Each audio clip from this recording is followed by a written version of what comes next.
네, 지난 주말 동안에 미국 유럽 증시 휴장을 하면서 오늘 우리 증시에는 나침반이 없습니다. 자체적인 모멘텀만으로 상승을 해줘야 될 텐데요. 일단은 외국인과 기관이 동반 매도 포지션을 취하면서 코스피는 약세 2,000선 부근입니다. 코스닥은 강보합권 정도가 기록이 되고 있습니다. 장중 중국의 3월 제조업 PMI 발표가 됐는데요.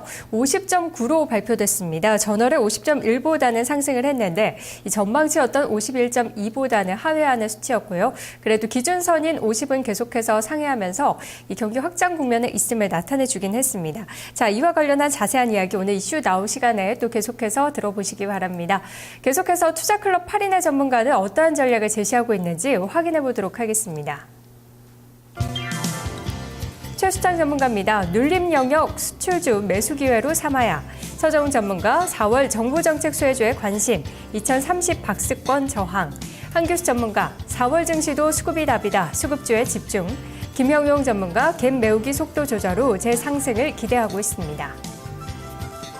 최강찬 전문가 주초 쉬어가는 게 오히려 약이 될 것이다. 김대복 전문가 상승 기조 유지, 조정 시 좋은 매수 기회로 보고 있습니다. 금산 전문가 미증시 어닝 시즌에 돌입했다며 실적주가 답이다라고 전했네요. 부자개미 전문가는 4월 시장 계단식 상승을 전망하면서 이익 모멘텀주를 공략하고 있습니다. 네. 자, 전문가들의 전략 확인해 봤습니다. 이제 실적 시즌 돌입하면서 실적주에 보다 집중해야 된다라는 이야기도 있고요. 역시 4월에는 정부 정책 효과가 좀 반영되지 않겠느냐라는 시각이 있습니다. 두 분의 이야기 자세히 들어보도록 할게요. 먼저 최강찬 전문가 만나보겠습니다.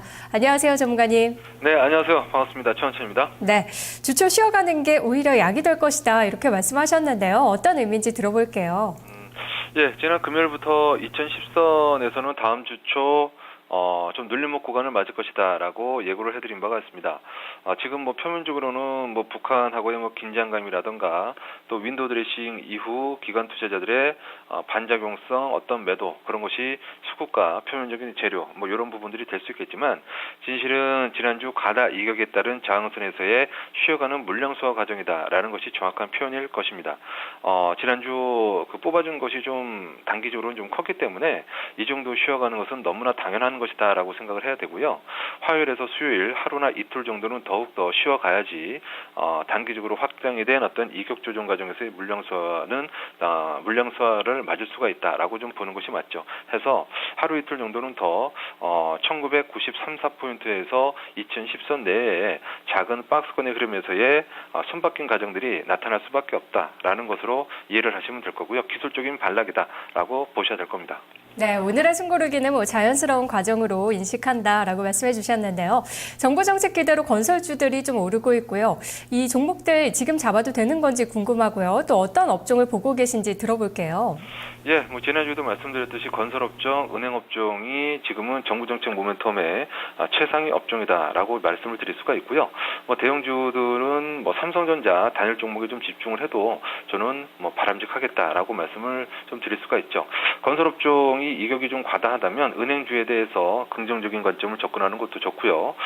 또 증권업종도 이익 모멘텀은 강하지 않으나 주가가 앞으로 증권시장이 정고점을 돌파할 가능성이 대단히 높은 구간이기 때문에요. 증권주가 뒤늦게 그 흐름에서 반응을 할 가능성이 높습니다.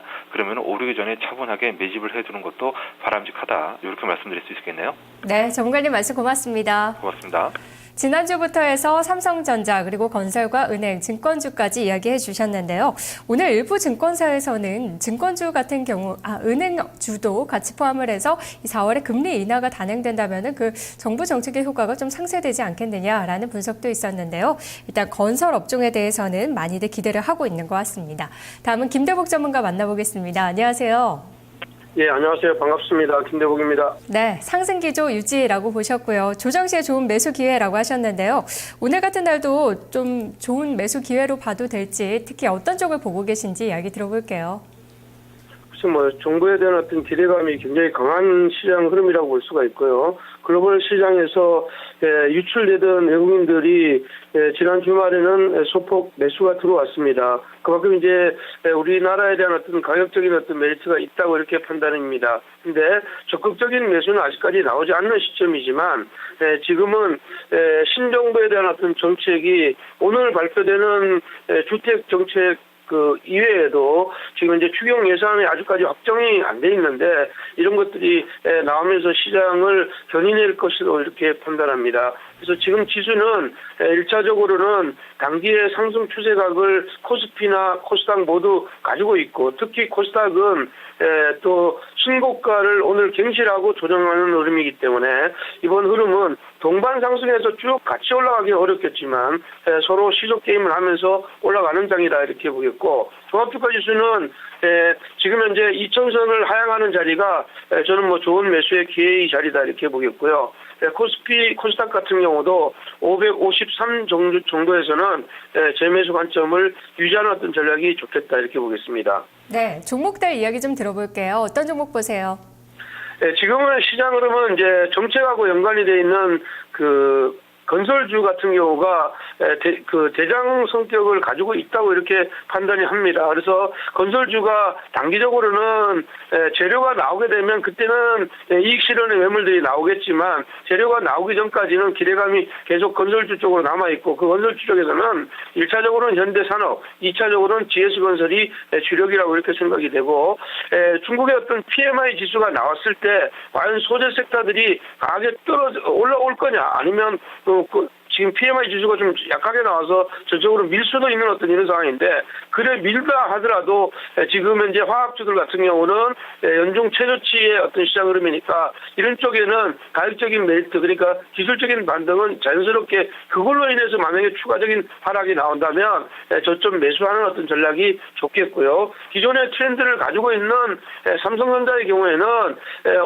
오늘 같은 경우에도 미루면 삼성전자는 저점에서 매수가 들어올 걸로 이렇게 판단이 되고 151만 5천 원 전후 이 자리가 좋은 매수의 기회가 될 것으로 이렇게 판단합니다. 마찬가지로 지금 현재 코스닥 종목의 경우에는 두 가지 섹터인데 하나는 삼성과 연관이 되어 있는 헬스케어 관련주들 인포피어나 인성정보, 인피니티 헬스케어 같은 경우가 좋아 보이고 또 하나는 이제 조금 조정 캠트로닉스라는 종목이 상승할 때 조정을 받았던 크로바이텍이나 RF텍, 한솔 테크닉스 같은 경우에는 무선 충전기 관련주들이 단발 매수가 추가적으로 일 수 있는 영역이 아닌가 이렇게 생각을 합니다. 네, 전문가님 말씀 고맙습니다.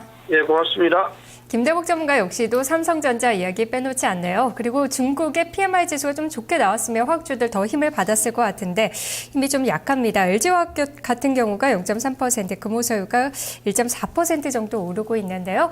천천히 모아가시는 관점으로 접근해야 된다. 지난주부터 이야기해주고 있습니다. 코스닥 시장에서는 무선 충전주들 한 번 더 보시면 좋겠네요. 투자 전략 나우였습니다.